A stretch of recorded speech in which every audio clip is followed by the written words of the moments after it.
जी अस्सलाम वालेकुम। Market structure series की हमारी ये पार्ट 3 है। प्रीवियस पार्ट 1 में हमने बुलिश मार्केट स्ट्रक्चर पढ़ा था, जिसमें हमने हायर हाई और हायर लो कंफर्म करने का, स्पॉट करने का तरीका पढ़ा था। उसके बाद पार्ट सेकंड में हमने बेरिश मार्केट स्ट्रक्चर पढ़ा था, जिसमें हमने lower high and lower low confirm करने का और स्पॉट करने का तरीका स्टडी किया था।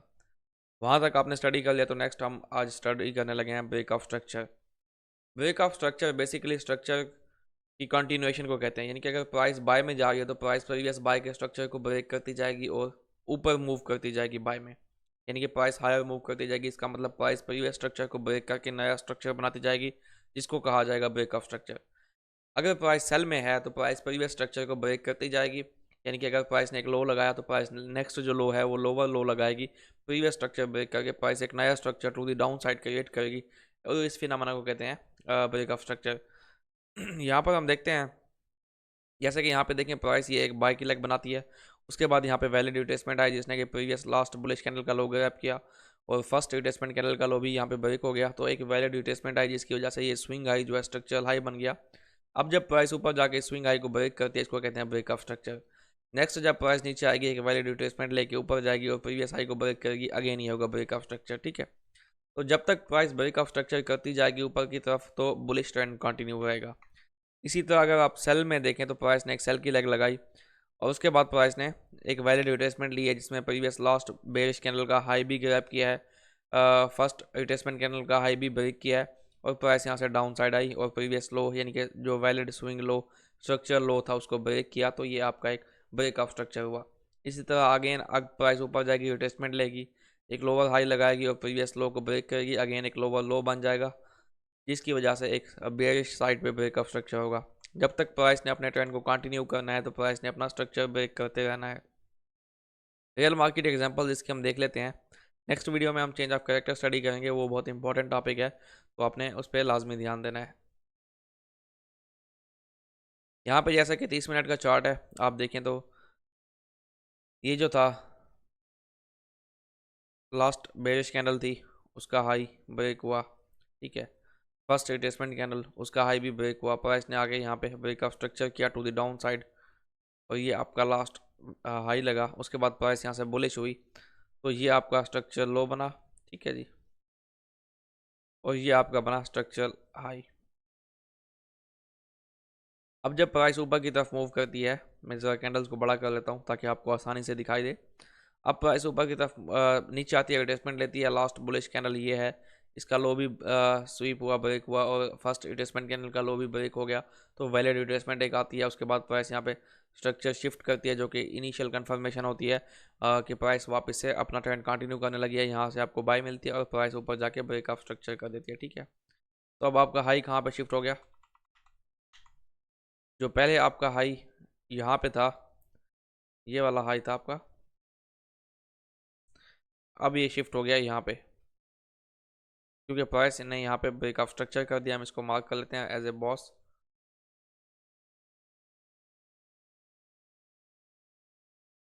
बॉस जी, ठीक है। और आपका लो जो है पहले यहाँ पे था, तो अब ये आ गया यहाँ पे, लास्ट जो लो लगा है, पहले आपका लो था स्ट्रक्चर लो यहाँ पे, अब ये लो आ गया आपका यहाँ पे। ठीक है, उसके बाद आगे क्या हुआ जी? प्राइस ने ये हाई कंफर्म किया है, ये आपकी हाईएस्ट यानी कि लास्ट बुलिश कैंडल है, इसका लो ब्रेक हुआ, फर्स्ट रिट्रेसमेंट कैंडल का लो भी ब्रेक हुआ, तो वैलिड रिट्रेसमेंट आ गई, जिसकी वजह से ये जो हाई है स्ट्रक्चरल हाई बन गया, हाई कंफर्म हो गया। हाई कंफर्म करने के बाद प्राइस नीचे आती है, और नीचे आते हुए प्राइस यहाँ पर आके अपना स्ट्रक्चर एक शिफ्ट देती है इस जगह पे। ये प्राइस ने स्ट्रक्चर शिफ्ट दिया और यहाँ पे बाइंग निकली। ठीक है, तो उसके बाद प्राइस ने जाकर क्या ऊपर ब्रेक ऑफ स्ट्रक्चर किया, एग्जैक्टली किया है। तो अब जो है आपका ब्रेक ऑफ स्ट्रक्चर नेक्स्ट यहाँ पे हो गया।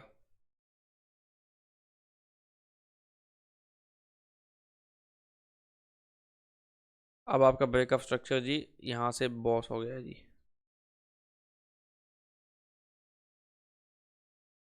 ये आपका क्या हुआ है जी? बॉस। ओके, अब जो आपका स्विंग लो था वो पहले वहाँ पे था, अब वहाँ से शिफ्ट हुआ, लोवेस्ट जो स्विंग लो लगा है वो ये वाला लगा है, तो अब आपका स्विंग लो यहाँ पे आ गया। ठीक है, अब ये एक आपकी न्यू डीलिंग रेंज बनी है। आफ्टर दैट क्या हुआ जी, प्राइस ऊपर जाती है, प्राइस ने स्विंग हाई को ब्रेक किया। अभी तक यहाँ पे वैलिड रिट्रेसमेंट नहीं आई क्योंकि हाईएस्ट बुलिश कैंडल का लो ब्रेक नहीं हुआ। उसके बाद प्राइस आती है, हाईएस्ट बुलिश कैंडल का लो तो स्वीप करती है, लेकिन फर्स्ट रिट्रेसमेंट कैंडल का लो ब्रेक नहीं होता, जिसकी वजह से वैलिड रिट्रेसमेंट नहीं आती। प्राइस अपना हाई शिफ्ट करती है। अगेन यहाँ पे लास्ट बुलिश कैंडल है, उसका लो भी ब्रेक हुआ, फर्स्ट रिट्रेसमेंट कैंडल का लो भी ब्रेक हुआ, एक वैलिड रिट्रेसमेंट आई। तो ये जो आपका स्विंग हाई है ये वैलिड हो गया, ये वाला, इसको हम मार्क कर लेते हैं। ठीक है, यहाँ से आपका ब्रेकअप स्ट्रक्चर हो गया टू दी बाय साइड, ये आपका हो गया जी बॉस। इस तरह से आप अपना स्ट्रक्चर मार्क करते जाएंगे। ठीक है, आफ्टर दैट क्या हुआ, प्राइस ऊपर जाती है, यहाँ पे एक रिट्रेसमेंट आई है बट ये वैलिड नहीं है, यहाँ पे रिट्रेसमेंट आई है ये भी वैलिड नहीं है, और आपकी लास्ट बुलिश कैंडल ये लगी है, इसका लो भी ब्रेक हो गया और फर्स्ट रिट्रेसमेंट कैंडल का लो भी ब्रेक हो गया। तो यहाँ पे आपकी ये वैलिड रिट्रेसमेंट हो गई है, तो आपका स्ट्रक्चरल हाई आप जो है ये वाला कंफर्म हो चुका है। स्ट्रक्चरल हाई यहाँ पे कंफर्म हुआ है। लास्ट स्ट्रक्चर लो आपका कहाँ पे बना था, जहाँ पे बॉस हुआ था वो आपका बना था जी यहाँ पे, ये।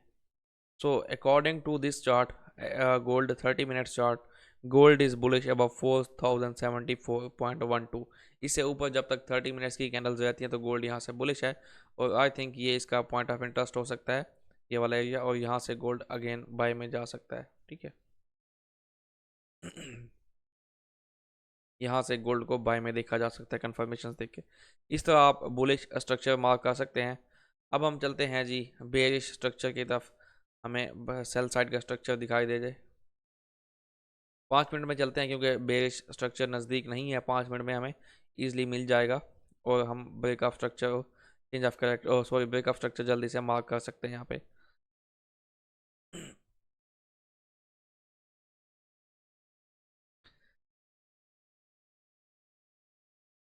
ये है जी गोल्ड का 5 मिनट का चार्ट, ये एक लास्ट वैलिड रिट्रेसमेंट आई थी यहाँ पे। कैंडल्स को मैं थोड़ा बड़ा कर लेता हूँ ताकि आपको सही से दिखाई दे।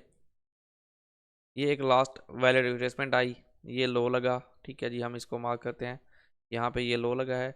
आफ्टर दैट आपका यहाँ पे हुआ है break of structure to the buy side. हम इसको ये सेल में कहाँ से कन्वर्ट हुआ है वो चीज़ देखते हैं, और फिर उसके बाद हम सेलिंग का स्ट्रक्चर जो है कंटिन्यू करते हैं और उसको रीड करना शुरू करते हैं। आफ्टर दैट ये वाली आपकी एक वैलिड रिट्रेसमेंट आई है यहाँ पे, ये लो बन गया, और प्राइस ने ऊपर जाके ब्रेकअप स्ट्रक्चर किया, तो आपका हाई अभी तक कंफर्म नहीं हुआ, और ये जो है आपका हाई कंफर्म हुआ है यहाँ जाके, ये लास्ट बुलिश कैंडल थी इसका लो ब्रेक हुआ, और ये हाई ऊपर जाके कहीं भी ब्रेक नहीं हुआ, आई थिंक सो। इसको हम मार्क कर लेते हैं। ब्रेक का मतलब होता है कैंडल क्लोजिंग होना, हाई के ऊपर कैंडल की बॉडी क्लोज होना, वीक जाने से हाई ब्रेक नहीं होता। ठीक है, तो यहाँ पर देखें प्राइस ने, ये आपका लो था, तो यहाँ पे प्राइस ने अपना structure to the down side break किया इस जगह पे। आफ्टर दैट स्ट्रक्चरल हाई आपका ये है। ठीक है जी, और यहाँ पे प्राइस ने फिर स्ट्रक्चर ब्रेक करने के बाद एक वैलिड रिट्रेसमेंट ली है और ये लो लगाया है। ठीक है, तो यहाँ से प्राइस फिर बुलिश मूव करना शुरू हो गई है। हम सेल का स्ट्रक्चर फाइंड कर रहे हैं, इसलिए हमें सेल के स्ट्रक्चर को देखना है, तो यहाँ से देखते हैं। वो काफ़ी लंबा हो जाता है क्योंकि 5 मिनट का चार्ट है ये, कह लें कि हर दूसरे घंटे में बुलिश भी हो सकता है, तो हर दूसरे घंटे में बेरिश भी हो सकता है। 5 मिनट का चार्ट है ना ये। चलें, यहाँ पे एक वैलिड रिट्रेसमेंट आई थी लास्ट, ये वैलिड रिट्रेसमेंट थी आपकी।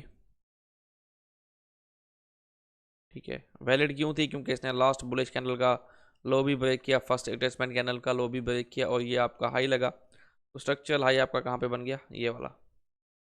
यहाँ पे प्राइस सेल में कन्वर्ट हुई, सेल में कन्वर्ट होने के बाद प्राइस ने क्या किया, लास्ट जो आपकी बेरिश कैंडल है ये वाली, सॉरी मेरा गला ज़रा ख़राब है, तो इसका हाई भी ब्रेक हुआ, फर्स्ट रिट्रेसमेंट कैंडल का हाई भी ब्रेक हुआ, तो ये स्ट्रक्चरल हाई बना। यहाँ पे नीचे आके ब्रेक ऑफ स्ट्रक्चर कर दिया प्राइस ने। अब रिट्रेसमेंट तो यहाँ पे भी आई है बट ये वैलिड नहीं है, रिट्रेसमेंट यहाँ पे भी आई है, ये भी वैलिड नहीं है क्योंकि लास्ट बेरिश कैंडल यहाँ पे है, तो अभी तक down side break of structure नहीं हुआ। आफ्टर दैट प्राइस ने यहाँ पे आके एक रिट्रेसमेंट ली है। ये आपकी लास्ट बेरिश कैंडल है, इसका हाई भी ब्रेक हुआ, फर्स्ट रिट्रेसमेंट कैंडल का हाई भी ब्रेक हुआ, तो ये आपका स्विंग हाई लगा, ये ब्रेक ऑफ स्ट्रक्चर हुआ। अगेन जो है लास्ट बेरिश कैंडल का हाई, और यहाँ पे कोई वैलिड रिट्रेसमेंट नहीं आई।